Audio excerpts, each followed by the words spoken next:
പനക്കിഴങ്ങ പോലല്ല ഈ ചെറുകിഴങ്ങ് പോലെ ഉരുളക്കിഴങ്ങ് പോലെ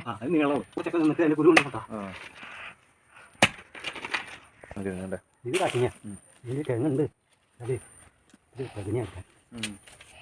നനകിഴങ്ങ് അല്ലേ ഇത് തന്നെ സാധനം അത് പൊട്ടി പോന്നേക്കാ താത്തി കളിച്ചാലേ കിട്ടുള്ളൂ. ഓ ഈ ഭാഗത്തുണ്ട്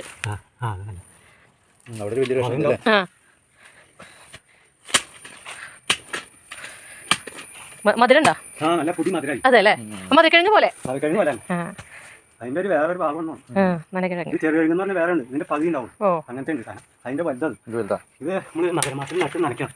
മകരമാസത്തില് മകരമാസത്തിലാണ് മകരം എന്ന് പറയുന്നത് നവംബർ. അല്ല, മകരമാസത്തിൽ നട്ട് നനച്ച് മരം കയറണം. എന്നിട്ടേ ഉണ്ടാവുള്ളൂ. നല്ലത്. ഇവിടെ ഉണ്ട്, അവിടെ ഉണ്ട്. എടുക്കാനല്ലേ? ആ പോന്നു. അകലേക്ക് പോകും. താഴെ അതെ.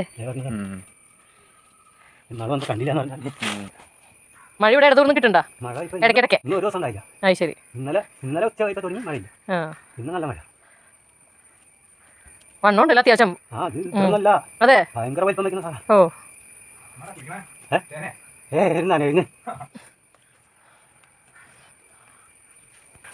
ഒരു സ്റ്റാളിടല്ലേ? ഇതിങ്ങനെ നിൽക്കണല്ലേ? കുത്തന്നെ നിൽക്കണേ. ഞാനിതുവരെ കണ്ടിട്ടില്ല. അത് ഇല്ല, നനകിഴങ്ങ് കഴിച്ചിട്ടില്ല. ഇല്ല. ഞങ്ങൾ മധുരക്കിഴങ്ങൊക്കെ പുഴുങ്ങി കഴിക്കാറുണ്ട്.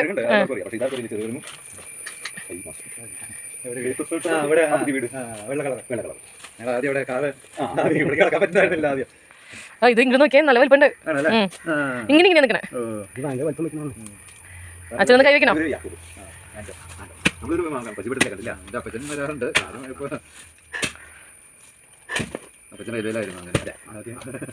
സാർ ഇവിടെ തന്നെയായിരുന്നു? അതോ? ഞാൻ എൻ്റെ വീട് ഇവിടെ തന്നെ.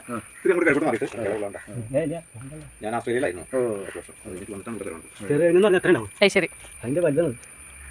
നമുക്കിതേ ഒരു കടയിൽ നിന്ന് കിട്ടിയ നനക്കിഴങ്ങാണ് കേട്ടോ. അത് ഉരുളക്കിഴങ്ങ് പോലെ ഇരിക്കുന്നത്, പക്ഷെ കുറച്ചിങ്ങനെ നീണ്ടിട്ട് സ്കിന്നൊക്കെ കാണാൻ, തൊലിയൊക്കെ കാണുമ്പോൾ ഉരുളക്കിഴങ്ങ് പോലെ ഇരിക്കണേ കേട്ടോ.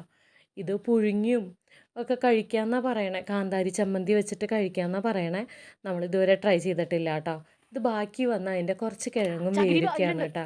ഇതവിടെ ഇട്ട് അതിൻ്റെ മുകളിൽ കുറച്ച് ചകിരി ഇട്ട് മൂടി വെച്ചു. കുറച്ച് അതിൻ്റെ മുകളിൽ മണ്ണും കൂടി വെട്ടിയിടും. അപ്പം നെക്സ്റ്റ് ഇയറിലേക്ക് അത് കിട്ടുമെന്നാണ് പറയണേ.